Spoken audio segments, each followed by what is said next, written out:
நீங்கள் மறுபடி பிறக்கும் பொழுது தேவனுடைய ராஜ்யத்திற்குள்ளே வந்து விட்டீர்கள். அது என்ன சிஸ்டத்தில் வேலை செய்யுது தெரியுமா?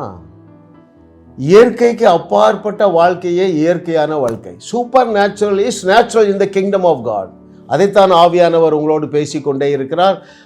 இன்னைக்கு 119வது சத்தியம், ஒப்பற்ற வாக்கு தத்தங்கள், சூப்பர் நேச்சுரல் ஷூரிட்டிஸ். இன்றைக்கி நாம் கற்றுக்கொள்ள போகிறோம். சாதாரண வாழ்க்கையை நீங்கள் வாழ முடியாது அருமையானவர்களே.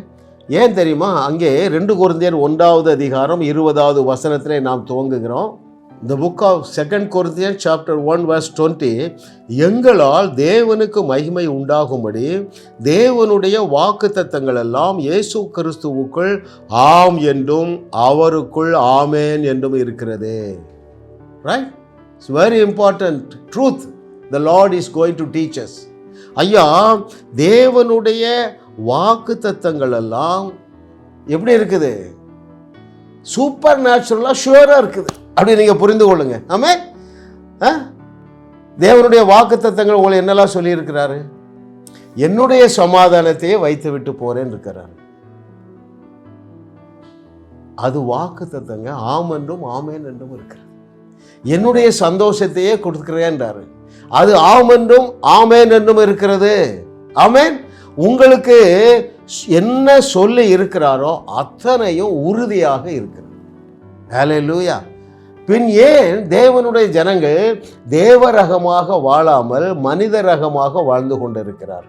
முக்கியமான கேள்விக்கு ஆவியானவர் பதில் தரப்போகிறார். ஆமென். ஏன்? இயேசுதானே சொன்னார், நீங்கள் தேவர்களாக இருக்கிறீர்கள் என்று சொன்னார் இல்லையா? அப்போது நீங்களும் நானும் தேவனை போல வாழுவதற்கு பதிலாக மனுஷனை போல ஏன் வாழ்ந்து கொண்டிருக்கிறோம் என்றால், எந்த அளவுக்கு நீங்கள் தேவனால் தகுதியாக்கப்பட்டு இருக்கிறீர்கள், எந்த அளவுக்கு நீங்கள் வல்லமைப்படுத்தப்பட்டு இருக்கிறீர்கள் என்கிற நாலேஜ் இல்லாதாங்க காரணம். அறியாமையே அழிவுக்கு காரணம். ஆமென். நான் ரட்சிக்கப்பட்டு 25 நூற்றாண்டுகள், 25 வருஷம் கர்த்தர் நல்லவர் என்று ருசி பார்க்கவில்லை. ஏன்? நாலேஜ் இல்லை. என்ன நாலேஜ் இல்லை? தேவன் என் மீது அன்பு கொண்டு இலவசமாக என்னை எந்த அளவு தகுதிப்படுத்தி இருக்கிறார் என்கிற நாலேஜ் இல்லை. எந்த அளவு வல்லமைப்படுத்தி இருக்கிறார் என்கிற நாலேஜ் இல்லை. ஆமென். எனவே அவரை என்னால் விசுவாசிக்க முடியல. உடனே கேள்வி வருது. என்ன கேள்வி வருது? Are you qualified? மார்போ தட்டி சொல்ல தெரியலங்க. Every child of God is fully qualified. அந்த குவாலிஃபிகேஷன், அந்த தகுதி எப்படி வந்தது? உன்னுடைய கீழ்ப்படிதலினால் வரவில்லை. அவர் சிலுவையிலே கீழ்ப்படிந்ததை நீ விசுவாசிக்கிறார் இல்லையா? ஆமாம், இயேசு கிறிஸ்து சிலுவையில் எனக்காக மரித்தார் நீ விசுவாசிக்கிறா. அந்த அவருடைய கீழ்ப்படிதலை நீ விசுவாசிக்கிறதுனாலே நீ முற்றிலுமாக தகுதியாக்கப்பட்டு இருக்கிறாய். இங்கே என்ன பிரச்சனை வருதுன்னா, நான் இன்னும் சில காரியங்களில் எனக்கு விடுதலை இல்லையே, இன்னும் போனோகிராஃபிலேருந்து எனக்கு விடுதலை இல்லையே, இன்னும் எனக்கு கெட்ட எண்ணெல்லாம் வருத. அருமையான மகனே மகளே, தேவன் உன்னை முற்றிலுமாக பரிசுத்தப்படுத்தி உன்னை சீல் பண்ணிட்டாரு. நீ ஒரு பாவம் செய்யும் பொழுது உன்னுடைய ஆவி மனுஷன் அந்த பாவத்தில் ஈடுபடவில்லை, அவன் அப்பழுக்கற்றவனாகவே இருக்கிறார். எனவே நீ முற்றிலுமாக தகுதியாக்கப்பட்டு இருக்கிறார் என்பதை ஏற்றுக்கொள். Hallelujah. Oh, thank you Lord for your goodness. What are loving daddy. கர்த்தருடைய வாக்குத்தத்தங்கள், அவருடைய ப்ராமிசஸ், அவர் உன்னை பற்றி வேதத்தில் என்னென்னலாம் சொல்லி இருக்கிறாரோ அவை எல்லாமே உண்மையாக, அதிக உறுதியாக உண்மையாக இருக்கிறது. இன்னொரு வசனம் நான் உங்களுக்கு வாசிக்கிறேன். The book of Hebrew chapter 4 verse 12. எபிரேயர் 4வது அதிகாரம் 12வது வசனத்திலே, தேவனுடைய வார்த்தையானது ஜீவனும் வல்லமையும் உள்ளதா இருக்கிறது. ஜீவன் இருக்குங்க ஐயா. தேவன் எழுதி தந்திருக்கிற அவருடைய வாக்குத்தத்தங்களிலே லைஃப் இருக்கு.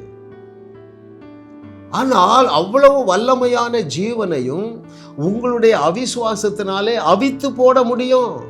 உங்களுடைய அவிசுவாசம் என்ன செஞ்சுன்னா தேவனுடைய வாக்குத்தத்தங்களை அவமாக்கி விடுகிறது. ஹல்லேலூயா. இன்னொரு விதத்தில் சொன்னால், தேவன் எழுதி தந்திருக்கிற அத்தனை வாக்குத்தத்தங்களும் எப்பொழுது உயிர் பெறும் என்றால் நீங்கள் அவைகளை எனக்கென்று விசுவாசிக்கும் பொழுது. ஆமென். இயேசு என்ன சொன்னார்? நீங்கள் நான் செய்ததையே செய்வீர்கள், அதை விட பெரிய கிரியைகளை செய்வீர்கள். இது இயேசு கிறிஸ்து தம்முடைய பிள்ளைகளுக்கு கொடுத்திருக்கிற வாக்குத்தத்தம். அதை உங்களாலே எனக்குத்தான் என்று எடுத்துக்கொள்ள முடியாததுனால, ஒவ்வொரு நாளும் அற்புதம் செய்ய வேண்டிய நீங்க ஒரு அற்புதமும் செய்யாம இருக்கிறீங்க. தேவனுடைய பிள்ளைகள் எதற்காக அழைக்கப்பட்டிருக்கிறார்கள்? Everyday they should perform miracles. But தலை நேராக இல்லைங்க, தலை கீழே இருக்கு. அல்லேலூயா. இன்றைக்கு மனம் திரும்புகிற நாள் என்று கர்த்தர் சொல்லுகிறார். அருமையானவர், இதை யாரெல்லாம் அறிஞ்சிருந்தார்களோ, தேவரால் சொல்ற பாருங்க, அவ அறிஞ்சிருக்கான். கேப்டன்ட்ட பராக்கிட்ட சொல்றான், எப்பா நீ போனாலும் தேவன் வெற்றியை தருவார், நான் போனாலும் வெற்றியை தருவார். ஏனென்றால் தேவன் இப்படி சொல்லி இருக்கிறார். அவர்கிட்ட சொல்ல, எப்பா இப்படி தேவன் சொல்லலையா? அவர்களை இழுத்து கொண்டு உங்கள் மத்தியில் விழுவே என்று அவர் சொல்லி இருக்கிறார். ஏன் உனக்கு தைரியம் வரல? வியாதியஸ்தர்கள் மேல் கைகளை வைத்தால் அது அவர்கள் சுகமடைவார்கள் என்று சொல்லி இருக்கிறாரு. அதை குறித்து ஏன் உனக்கு விசுவாசம் இல்லை? எங்க மாட்டிட்டு இருக்கே தெரியுமா? நான் தான் தகுதி அடையலையே, எனக்கு தான் அந்த வல்லமை இல்லையே. இன்றைக்கு மனம் திரும்புகிற நாள் பிரியமானவர்களே, உங்கள் நாவிலே உள்ள அதிகாரத்தை, அந்த ஆற்றலை நீங்கள் அறிந்து கொள்ளுங்கள். ஆமென். இந்த புக்கு நீங்கள் வாசிக்கலைன்னா, இயேசு சொன்னார் பாருங்க, வியாதியஸ்தர்கள் மேல் கைகளை வைப்பீர்கள், அப்பொழுது அவர்கள் சொஸ்தமாக. இதெல்லாம் உங்களுக்கு ஏட்டு சுரைக்காயாக தான் இருக்கும். ராம்பாபு, மிஸ்டர் ராம்பாபு உங்களுக்கு தெரியும் பாருங்க, இவாஞ்சலிஸ்ட் அண்ட் பாஸ்டர் இன் பெங்களூர். அவர் பைபிளை வாசித்துட்டே இருந்து வேற மார்க்கத்தில் வந்த உடனே பைபிளை எனக்கு தானே எடுத்துட்டார். வாசிக்காரு. திடீர்னு இயேசு சொன்ன வார்த்தை வருது, வியாதியஸ்தர்கள் மேல் கைகளை வைப்பீர்கள், அப்பொழுது அவர்கள் சொஸ்தமாவார்கள். அப்படியே மூடி வச்சுட்டாரா? பக்கத்து தெருவில் போய் கை வைக்கிறாரு, வியாதி தண்ணீரை போல சுகமடைகிறது. ஹல்லேலூயா. ஏனென்றால் அவருடைய வார்த்தை அதிக உறுதியாக இருக்கிறது, ஒன்றும் கீழே விழாது. ஹல்லேலூயா. இதை அறிந்ததுனால பாருங்க, யாரு? தெபோராள். எனக்கு ரொம்ப ஆச்சரியமா இருங்க. பாராக்கு ஆர்கியூ பண்ணுறேன், எம்மா நீ வந்தாதான் நான் யுத்தத்துக்கு போவேங்கிறான். இவன் சொல்கிறேன், எப்பா தேவன் இப்படி சொல்லி இருக்கிறார, நீ போனாலும் வெற்றி தான், நான் போனாலும் வெற்றி தான். நான் போய் ஜெயித்தா என்ன நடக்கும்? எப்போ ஒரு லேடிக்கு நேம் வந்துடும். நீ போறியா இல்லையா? இல்லை நீ இவன் போனால் தேவன் சொன்னபடியே அந்த வெற்றியை இவர்கள் சுதந்திரித்தார்கள். இந்த தெபோராள் பைபிளில் இடம் பெற்றுட்டான். Hallelujah. Thank you Lord for your goodness. What a loving daddy. இன்னும் தேவனுடைய வாக்குத்தத்தம் என்ன சொல்லுகிறது? நான் வாசிக்கட்டுமா? ரோமர் 4வது அதிகாரம் 17வது வசனம். The book of Romans chapter 4 verse 17.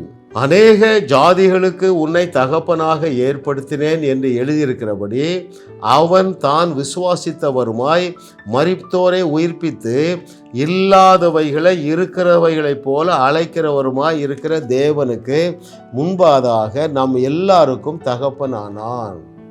தேவனை பற்றி என்ன எழுதியிருக்குது? அவர் இல்லாதவைகளை இருக்கிறது போல அழைத்து சிருஷ்டிக்கிற தேவன். இது இந்த ஆபிரகாமுக்கு மாம்சமாயிற்று பாருங்க.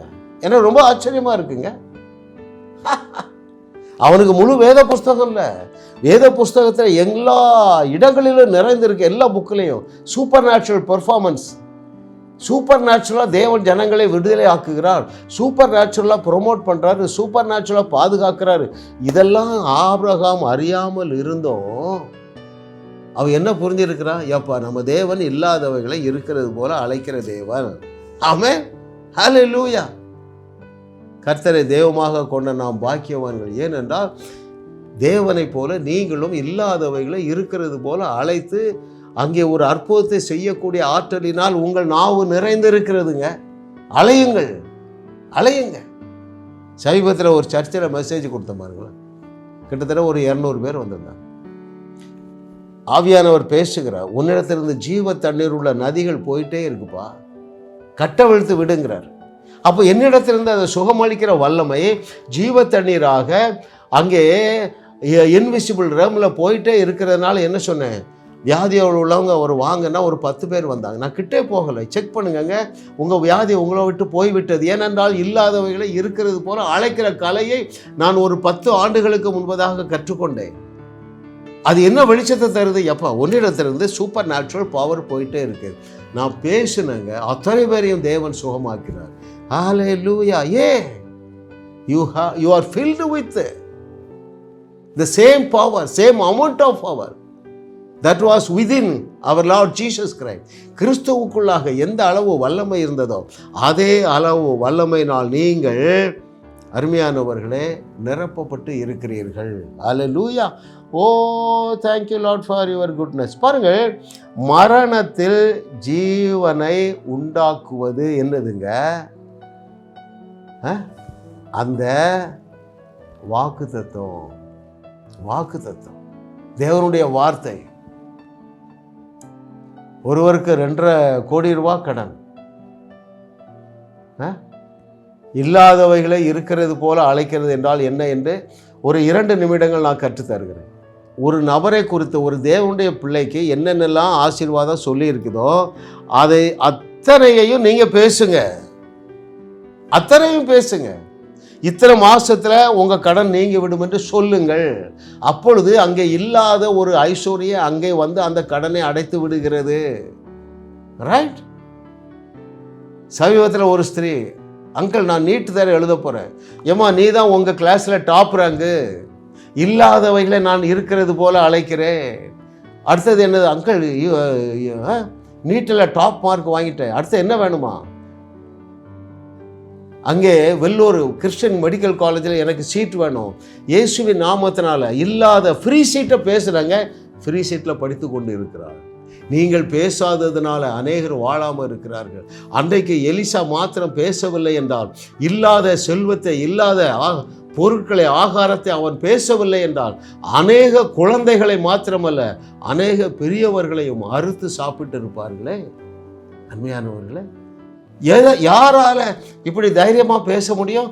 தேவனுடைய வாக்குத்தத்தங்கள், தேவனுடைய வார்த்தைகள் எல்லாம் அதிக உறுதியானவைகள் என்பதை அறிந்தவர்கள். எனவே நாம் இப்பொழுது சில வார்த்தையை சொல்லி டிக்ளேர் பண்ண போகிறோம்.